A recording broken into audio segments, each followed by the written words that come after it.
So, what do these two guys have in common? Well, they kind of look the same. They're both Tampers. uh, so this is the Ikape. Ikape Force Tamper, which isn't, I wouldn't say it's like really a Force Tamper like the original Force Tamper by something, what's it called? Something Kitchens. But yeah, so you kind of push it down and then it kind of has a pop, but I think it's more like a torque wrench where like it tells you when you're at a specific weight. So it's like applying the pressure as you're pushing down, and then it basically has like a stop limit. So I installed the lighter spring on this, and I like it like that.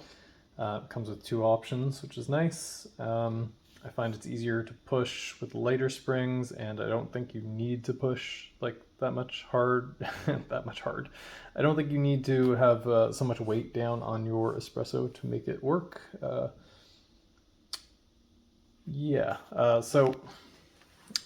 This is the Weber Tamper, which is much more expensive. Ikape was actually nice enough to send me some accessories for free for review. So I'm grateful for that. And honestly, they are like, for the price, they're a good value, and they seem like they are trying to be like a quality brand, like like Timor or Normcore or whatever. So I'd say they're up on like on that level. I haven't tried anything like I think they're coming out with a grinder. Actually, might be confusing them with another brand. Yeah, I don't know. But yeah, they're coming out with more and more stuff, which is cool. Weber. Yeah, I like that you barely see their logo. The lighting's not great right now, but yeah, so no one can see how much money you spent on a stupid tamper. But yeah, so this one does not have the snapping. I think the snapping's kind of gimmicky, but I mean, it's kind of satisfying. And I used to love the Force Tamper because of that pop. And this one's kind of similar for a lot less money. I think this one sells for like, I don't know, 50 Canadian, maybe 60, maybe 40. I can't remember. But anyway, maybe I shouldn't give information if I don't know what I'm talking about. Yeah. Too much coffee.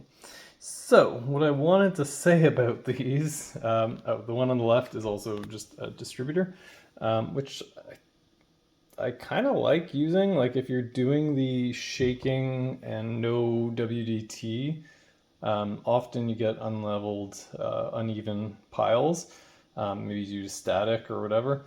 So I use that after doing shaking, but I think with shaking you get less acidity and less flavor clarity, less punchy flavors, more blended and more forgiving, which is nice sometimes. But if you want more acidity, I think WDT gives you stronger flavors and a little more acidity.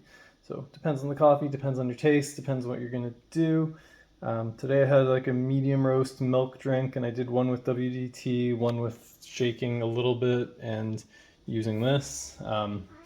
And I thought the shaken one came out a little smoother, but less punchy flavors. And even with milk, it wasn't like the other one had too much acidity where it was weird with milk. It was nice, and I think I tasted the coffee flavors coming through more in the WDT one. Anyway, getting distracted. Yeah, so I normally wouldn't buy Weber products, but someone was selling this used, barely used, for a good price. Here's what it looks like. If I get light, if I get it focused. So first thing I noticed, and I also read the reviews, it was not like they claim it's like a really nice tamper. That's what its name is. And yeah, it's like it didn't feel good. It was really hard to push, and also had like this metal on metal squeaky scraping noise. So that is something. This one also had a little bit of that, which for like a $40-50 tamper or whatever, you can forgive that. But for like a $200+ tamper that's supposed to be from a high-end, fancy, perfect designer, someone that used to work for Apple, ooh, so fancy. Yeah, you expect more from them for your money. You expect more for that. So yeah, not so nice. And I see the reviews also are saying the same thing. I kind of told the guy I'd get it, and I put down a deposit before I read the reviews.